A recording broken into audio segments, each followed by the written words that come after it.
Those who have registered often find that many of the issues, concerns, fears, and questions are fully addressed to their satisfaction in the registration process. I therefore encourage every Kenyan to register and enjoy the fundamental constitutional right to health care that is being rolled out. Ladies and gentlemen, after 2.25 years, the decent, durable, dignified, and affordable houses we promised Kenyans are finally here. Since September this year, 1,200 affordable housing units have been completed. Additionally, the State Department of Housing has advertised 4,888 units available for sale to the public through the Boma Yangu platform as we talk. Our goal to increase the number of mortgages from 30,000 to 1 million has now shifted gear. Our delivery pipeline for affordable housing now has a total of 124,000 units at various stages of development across Kenya, while a total of 840,000 units planned projects over the next 4 years are projected to create a minimum of 1 million jobs.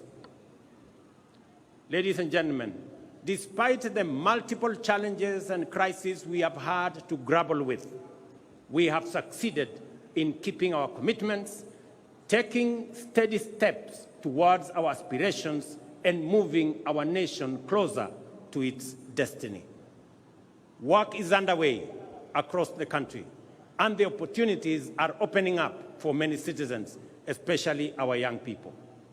Over the past 2 years, the number of employment opportunities has increased with new jobs for teachers, agricultural sector workers, healthcare professionals, building and construction, seafarers, and outside Kenya under our labor mobility program. The affordable housing strategic pillar of our bottom-up economic transformation agenda has so far created 200,000 jobs and thousands of indirect opportunities across the building and construction value chain.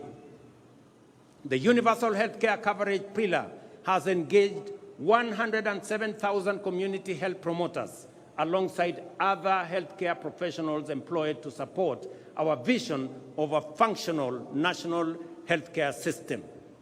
In addition, jobs will be created in healthcare innovation, service delivery, and ICT support for digital health system that we have rolled out, unlocking opportunities nationwide.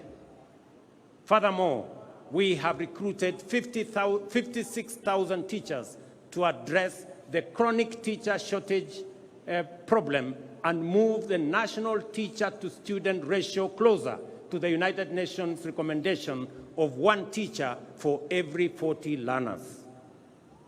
This December, we are hiring an additional 20,000 teachers, while our rejuvenated micro, small, and medium enterprise sector has generated 840,000 jobs this year. To address the urgent need to create opportunities for the hundreds of thousands of young men and women entering the labor market annually, we have expanded the employment opportunity spectrum and implemented strategies to secure jobs abroad to facilitate mobility and placement of suitably qualified Kenyans. Since September 2022, more than 243,000 Kenyans have secured international job opportunities in healthcare, in agriculture, and construction sectors, among other sectors. In the last 2 months alone, 12,000 have secured jobs abroad. So far, we have completed bilateral labor frameworks with 7 countries.